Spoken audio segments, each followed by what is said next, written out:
Biblia, hermano, primera carta de Pedro, capítulo número 1. Eso está casi al final de la Biblia, antes de Apocalipsis, por allí. Primera carta de Pedro, capítulo 1, versículo 3 al 5.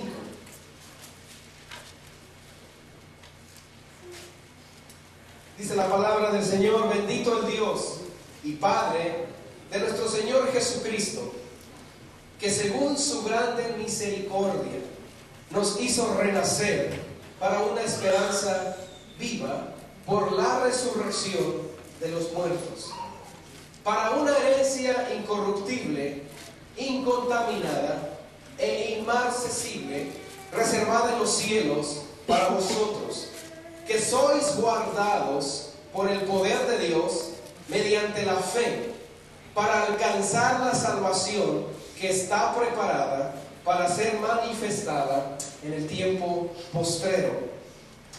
Quiero hablarles esta mañana, hermanos, de un tema llamado llamados a una esperanza viva. ¿Sabe que cuando leemos la carta a Pedro, Pedro identifica muy bien a quiénes va dirigida esta carta? A diferencia del apóstol Pablo, el apóstol Pedro no la dirige a un grupo específico de personas. Pablo en muchas de sus cartas se dirige a cierto pueblo, dice a los que viven en Filipo, o a los que viven en Colosas, o a los que viven en Éfeso. El apóstol Pedro hace una carta de las cuales se les llama que es una carta universal, es decir, esta carta es para todas aquellas personas que han sido redimidos por la sangre de Jesús. Esta carta es para todas aquellas personas que han entregado su vida a las manos del Señor y que confían en Cristo como Señor y Salvador. Es decir, esta carta es para usted, esta carta es para mí, como lo fue para la gente que la recibió en aquellos momentos hace ya algunos cientos de años. Esta carta, hermano, tiene unos destinatarios bien identificados, porque en el versículo 1 del capítulo 1, Pedro dice que esta carta es dirigida a los expatriados y a los que han sido dispersados de algunos lugares. Es decir, estas personas eran creyentes en Jesús, confiaban en Cristo, simplemente que habían sido corridos de su casa, habían sido corridos de su patria a causa de su fe.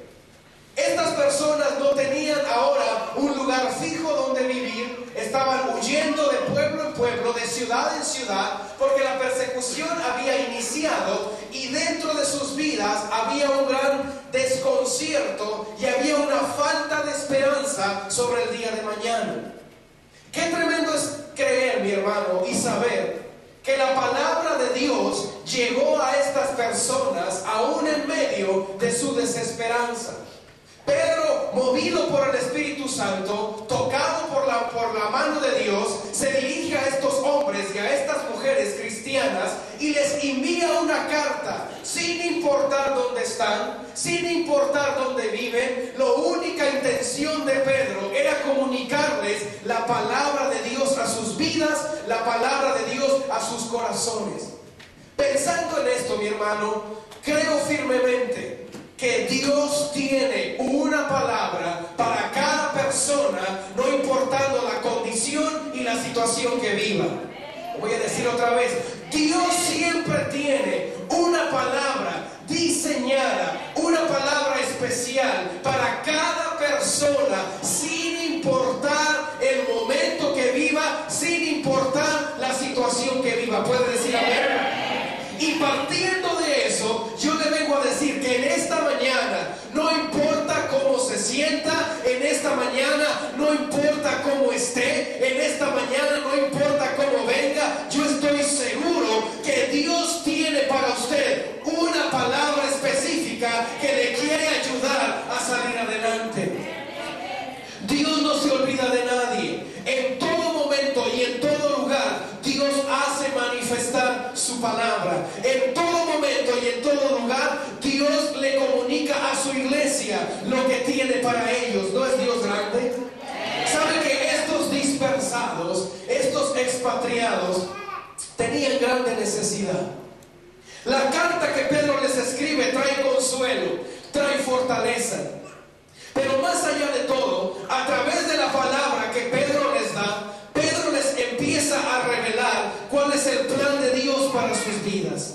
La palabra de Dios siempre tiene el propósito de alimentar el corazón del hombre, de alimentar el corazón de la mujer. Con esta carta, lo que el apóstol quiere intentar o quiere hacer es venir a fortalecer la esperanza de los creyentes, es venir a consolar las fuerzas de este pueblo, y es venir a traer fortaleza al ánimo que estaba decayendo en cada uno de estos creyentes.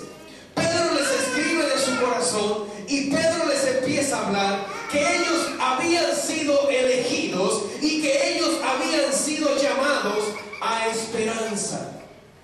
Y cuando hablamos de esperanza, mi hermano, estamos hablando de la certeza de que hay algo más preparado para el futuro, de que no todo es como se mira en la actualidad. Pedro les empieza a decir: las cosas no son como parecen ser, las cosas no son como se están viendo ahora.